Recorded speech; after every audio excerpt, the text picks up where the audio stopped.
of Dr. Barnardo, who founded Barnardo's Charity. And there is the fact file for him here. Number 1, it says Barnardo was born in Dublin, Ireland. Number 2, his father moved to Dublin from Hamburg just a couple years before he was born. Although he is known by the name Dr. Barnardo, he never actually finished his studies at the London Hospital, and only later gained a different title, and he himself admitted it numerous times that he was a selfish child who wasn't willing to share anything with anyone, and he only changed when he got older. And as we've already heard some motivation for that, his parents are obsessed with his older brother, and they're not really paying a lot of attention to him, therefore he does not want to share, and it seems like he had a change of heart. In 1888, he opened his first ragged school in London, that's what it's called, and the Barnardo homes were also open for girls, with their first girls' facility opening in 1876. So 1868 for boys, 1876 for girls. Barnardo's wife, Sarah Louise Elmsley, was also enthusiastic about helping children, and she helped her husband a lot. So to anybody who thinks that Jack the Ripper is some type of loner who never got married, Thomas Barnardo is not your guy. He died in 1905 and was buried in front of a house in Essex that's now the head office of Barnardo's. And you will just see this name used in regards to the charity work post-mortem as Barnardo's, but the Barnardo's Charity. Some historians believed that he was in fact Jack the Ripper, but there's no evidence whatsoever to support this theory other than the fact that Barnardo had a major interest in medicine. And I disagree with that completely. Based on everything that you have heard, it's not just that he had an interest in medicine and that he started some medical studies, but he did not continue them. No, not at all.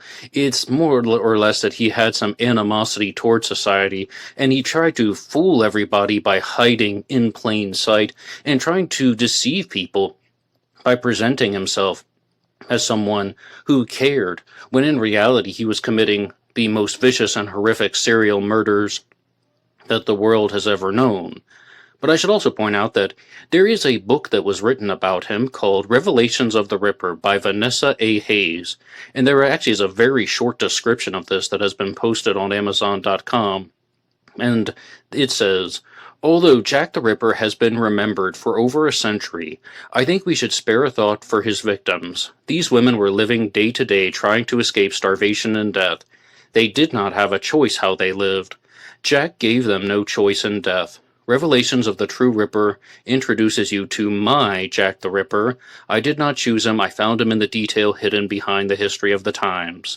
Well, I absolutely do not like that description at all from Vanessa A. Hayes for her book, Revelations of the True Ripper. That just sounds very arrogant. I found him in the detail hidden behind the history of the times. I did not choose him. I'll introduce you to my Jack the Ripper. I mean, maybe that's some word choice on my part, but I don't like that. And this book, Revelations of the True Ripper, also has a reading age listed as 1 year and up. 1 year and up. Well, if your kid is 2 years old, I certainly don't think they need to be hearing about any of these particular stories, and even if they can read by themselves at age 5 or 6, I highly, highly would not recommend that they read or hear about anything to do with the Whitechapel murders. Vanessa A. Hayes presents Dr. Thomas Barnardo, the famous London philanthropist credited for rescuing more than 60,000 homeless children during his lifetime, as her Jack the Ripper. There's that phraseology again.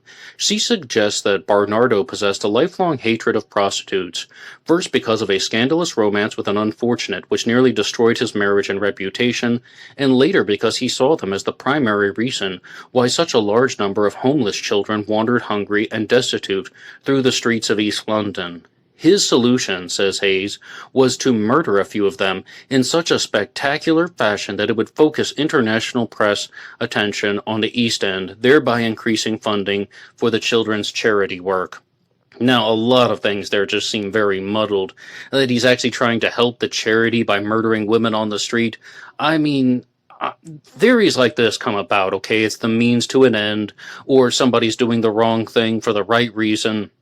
You will find that in the world of Jack the Ripper, but is that really what happened?